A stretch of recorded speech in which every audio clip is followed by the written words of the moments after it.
Hey, what's up, guys? Welcome to Earwax. It's Colin, and I am a little frustrated. So this video, or at least the next video I was going to release, was supposed to be the vinyl and track-by-track breakdown review of the new Gorillaz album, The Mount. I got on Thursday, or I think Friday. I think it was Friday last week, so about a week ago. Got a notification that like the shipping label for like my box set edition was created, and I expected it to be shipped and to have it by now. But I don't. In fact, I just got the notification today, a full week after the label that was created, that it actually shipped. And on top of that, I still have no idea when the Converge vinyl is being shipped. Despite the album coming out a month ago, when I pre-ordered that album, they said it would release around the time of the digital release. So that I would assume would be within a few days, maybe within about a week, sort of how like the Gorillaz one is gone. But we're a month in, still nothing. I messaged them, or emailed them a couple days ago and haven't gotten a response.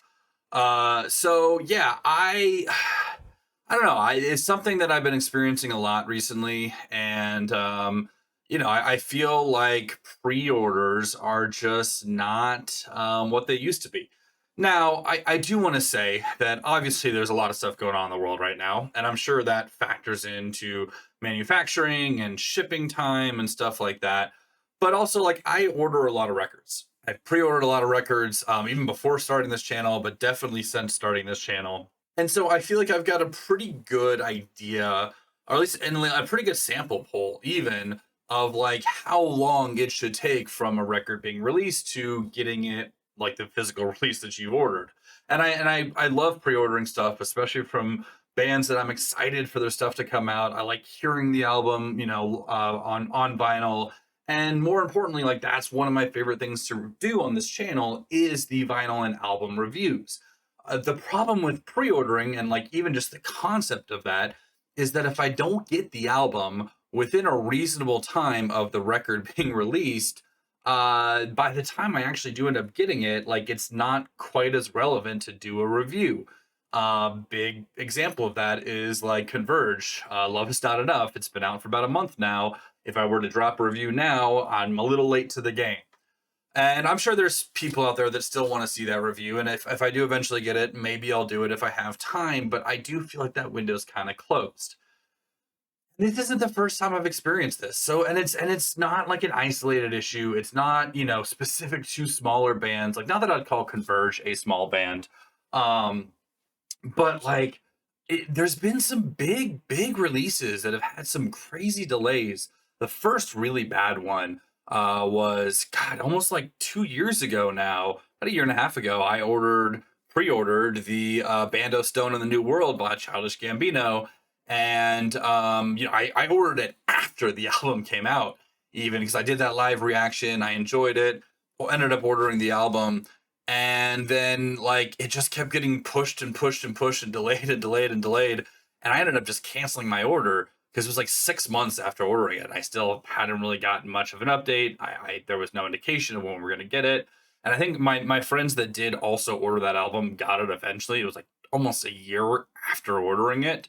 But like Childish Gambino is not a small name, and obviously he had a lot of other stuff happening like in his life around that time, so I don't blame him.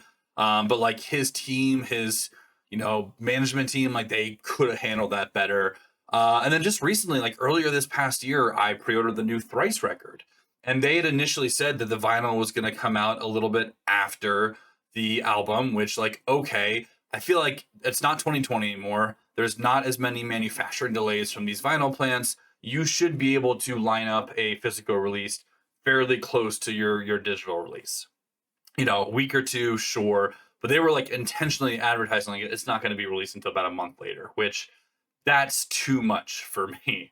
But I still pre-ordered it, and then a month rolled around, and they pushed it again, and then they pushed it again, and then they pushed it again, and then it was like, oh, we're not actually going to be shipping this out until January, and I had pre-ordered it in like August, and I canceled it. I canceled my order. I was like, you know what, I don't like how you guys have handled this situation. I don't like the time that it's taken, the lack of communication. Like I had to reach out multiple times to get updates just for them to tell me that it was delayed, and that's just not good customer service, especially to a fan base that is trying to support, artists in this age of streaming by buying physical media. And it's really frustrating, because there's a lot of smaller bands that have been able to get releases within a pretty good window of their like release date. Like, not that Maddie Matheson is a not a well-known person, but like he formed a hardcore project called Pigpen.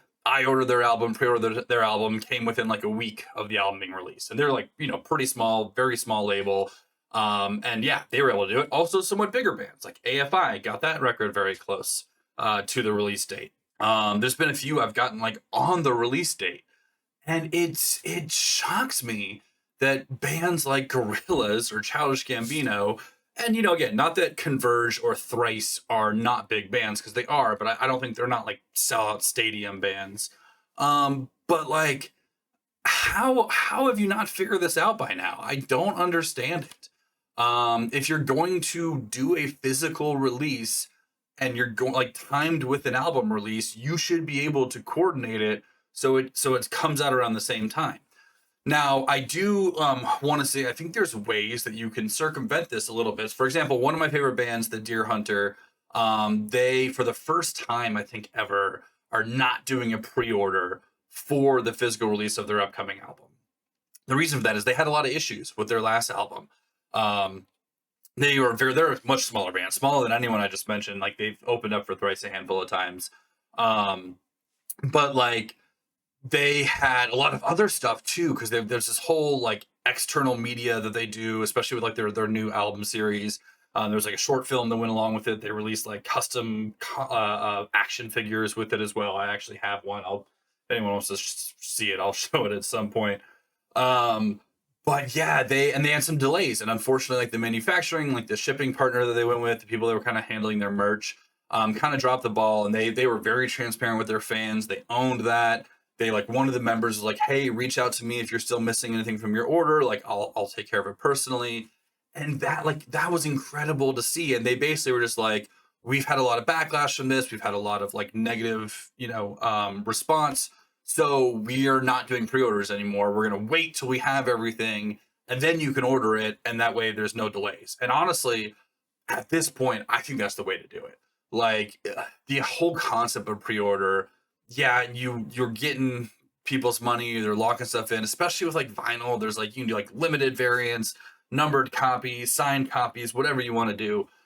But like if it takes forever to get to the fans, like that's not the right way to do it. So first off, kudos to Deer Hunter for kind of just like acknowledging that and deciding to say, no, we're not going to do that this time.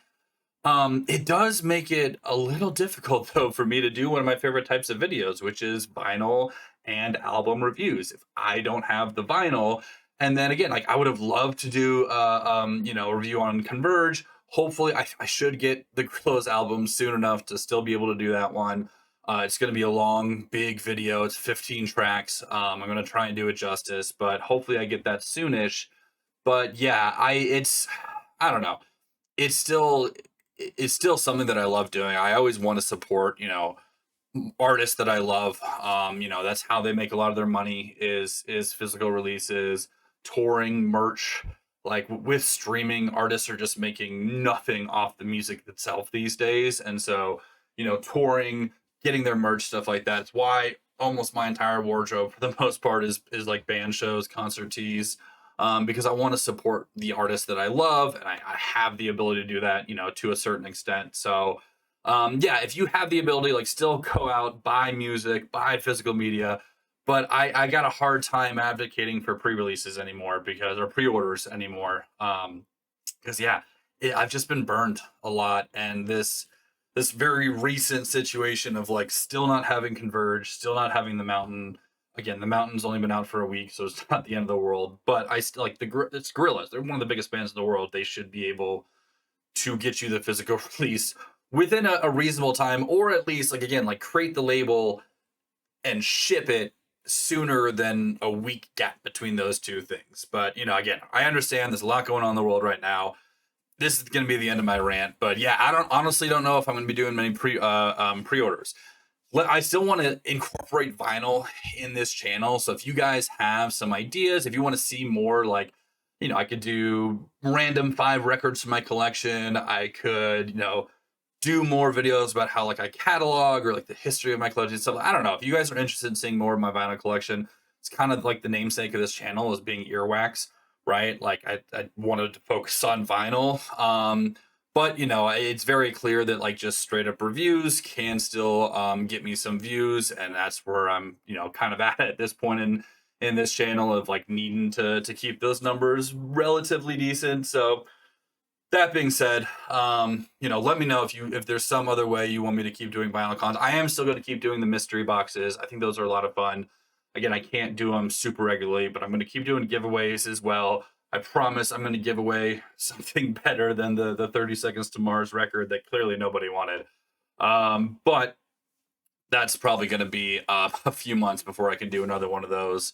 But yeah, so I wanted to come on and talk about that, especially because I've been talking about doing, you know, those 2 vinyl reviews for a while now. But in the meantime, I did want to do a quick little review of a project that was sent to me by one of the viewers of this channel. So, was someone commented on one of my videos, I want to say back in like January, and was like, hey, if you know, if I send you my album, like, will you like take a listen to it? Will you do a review of it? And I've had people reach out to me before, asking me to review their albums, and sometimes I will, sometimes I won't. It usually just depends on like how busy I am, what is on my schedule, what I'm planning on like doing as a review, and also like how I feel about the album. Like, if I absolutely dislike something, I don't want to just like shit on it on camera. Especially from like a, you know, a smaller, you know, independent artist trying to get their stuff out there. But you know, I have done a few, and so this one, to be perfectly honest, I think he sent me the album like a month ago. I missed it. It took me forever to get into it, and then I finally decided to give it a listen. I wasn't initially planning on doing a review, beginning because I was planning on doing Gorillas, but since I did not get that, let's talk about it.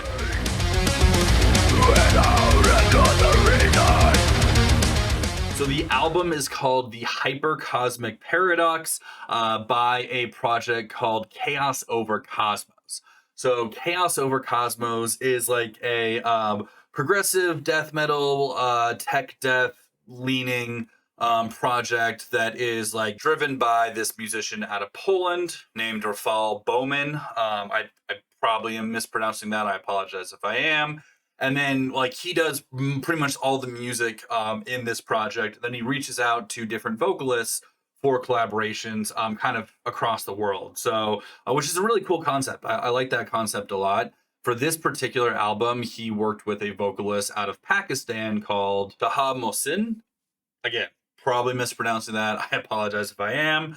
And yeah, what it is 5 tracks of pretty aggressive, fast, like tech death metal, with some spacey elements to it. And yeah, it's an interesting project for sure. I went back and listened to like a few of the other albums that you know, has been released under this project, with like different vocalists and stuff. And one thing you can really kind of tell right off the bat is Rafał, the you know, the main mind behind this, very much a guitarist first.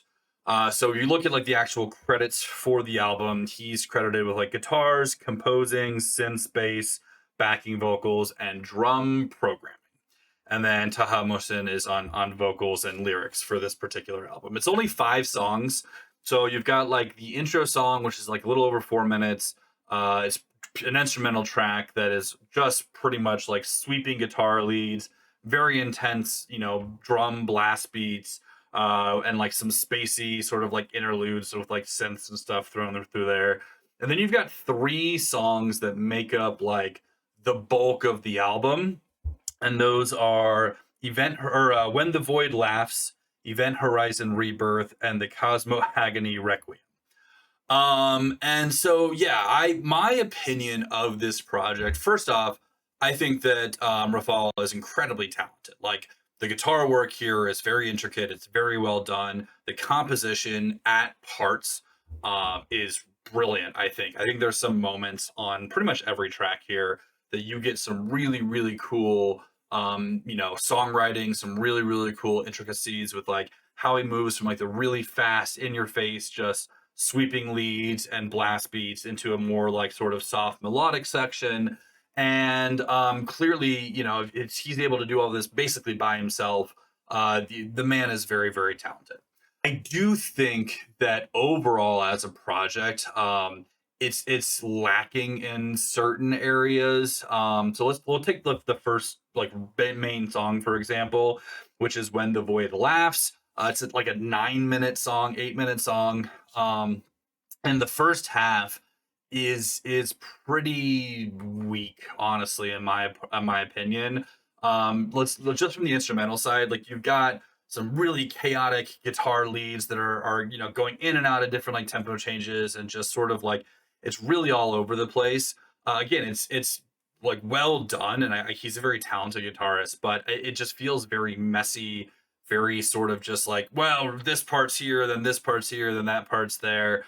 The drums, you can tell that they're programmed, and like if you're not a drummer but you're like trying to create music like this on your own, you know I, programming drums is not a bad way to go. A lot of bands have done it. Metal band that I was in back in the day, like we had a drummer, but we could never keep a drummer, and so for a few of the tracks, our guitarists did the same thing and programmed the drums, and sometimes that's what you got to do.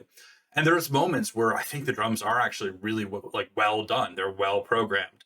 And then you've got moments where it's just like machine gun blast beats for the sake of machine gun blast beats. And there's not much like, rhythm or intricacies or any sort of like substance behind them. And the vocals on this song, specifically in the first half, I think are very weak. They're like off tempo. The screams don't have a lot of like depth to them. They're a little like gargly in certain parts. But yeah, like I listened to it a few times, and every time I like kind of had to cringe to get through the first half of the song, which is unfortunate because it is a 9-minute song. And the back half is actually pretty solid. I think the vocals, they get a little bit better here. There's parts where, instead of just blaring intensity that we've gotten up into this point, we get a little bit of groove, we get a little bit of rhythm, it slows down. And even like there's still parts where it goes back into the intensity, the speed of the sweeping, the blast beats, everything. And it's quite enjoyable. So yeah, this first opening, like not opening song, but the first real main song on this album, I think the whole first part, like first we'll call it 3.5, 4 minutes, could have just been cut out. And then like had maybe a more like atmospheric, spacey, just like lead for a minute into the second half of the song. Because I really did genuinely enjoy that second half. But then we get into Event Horizon Rebirth, and I actually everything that I was just complaining about for the most part on the first song, I feel like is completely fixed and does a full 180 on this second song. So I actually really really like this song. Again, it's another long song. I think it's like 8.5 minutes. Um, but I think this is a very good example of I think what they're trying or he's trying to do on this album. So very similar. You've got some very intense, like sweeping metal, death metal leads with like some, backing guitar as well. A lot of blast beats right in the beginning as well, but it feels a little bit more pointed, a little bit more like intentional. There's some killer, like sort of melodic parts throughout this. There's this part where you've got like the same sort of like slower, catchy hook that's repeated at like different octaves a couple times, and it reminds me almost of like some Gojira bits. And the vocals here are stellar. Like I think they're actually really, really good. They fit with the tempo of the song. They're stronger as far as like the delivery of them go. Which it's the same vocalist, so I don't know what happened on the first song and became so much better on the second one. But yeah, I like this one a lot. Again, there's a cool little like spacey bridge in the middle, like little synthy stuff going on, and yeah, I think even there are some parts where you're getting those machine gun blast beats that are like, again, so clearly programmed. Like, not that a human being can't do that. Like, there's some fantastic metal drummers out there that can do blast beats to roughly this speed. But then there's some parts where just it sounds like it's something glitching out, and it's just, you know, it's not my favorite thing. I think that there's a lot more to love, and even in fast drumming, where it's a little bit more technical and varied than just straight blasts. But you know, the parts on the song that do have that are not too much or go on long enough to change my opinion, because I do genuinely really like this song. Then we've got the Cosmo Agony Requiem, which I feel like is kind of in the middle of both of those. Like, there's moments I really, really like of this song. Again, there's some really technical, progressive leaning sort of guitar leads, but a lot of chaotic sweeping as well, which is not a bad thing. But like by the third 8+ minute, 9 minute song of that, I need a little bit more variety. I need a little bit more sort of like intentional direction with the songwriting. But there's, you know, the vocals here are fun. There's some cool like backing sort of like filtered vocals as well. And there's some really groovy parts too. And then there's, you know, solid minute of just machine, like over the top speed machine gun blast beats. And then the last song, the Fractal Mechanisms, like a minute and a half, just like outro of like synth leads, which was it's almost like electronic, like breakbeat electronic sort of like outro, which was interesting. So yeah, it's a very unique project just from like its approach, and I think you know, if you're someone that's really into like very experimental guitar solo heavy like death metal, like definitely give it a listen. I think there's a lot of talent here, and I think there's a lot of potential. I think you know, that second song of Event Horizon Rebirth, I think it's killer. I really fucking like that song. I'm probably gonna add it to a playlist. I think it's brought down a little bit by the quality of the first song, and I think it's just like lacking, and then sort of the sameness of the third. But I would definitely listen to Event Horizon Rebirth a lot after this, and it's going on like one of my death metal playlists. So go check it out. Again, I some of his older stuff I got into as well, but on this one, I'm gonna give it a, C plus. Again, I think that there's a lot of potential. There's a lot of talent behind this. Just needs a little bit more sort of direction, in my opinion, on the songwriting. And then like just again the quality of that first half of the of When the Void Laughs, like it's just not there for me. But you know, still worth checking out, and I definitely recommend you guys give him a listen. So that's gonna be it for this video. Thanks so much for watching, guys, and as always, I will talk to y'all later. Peace.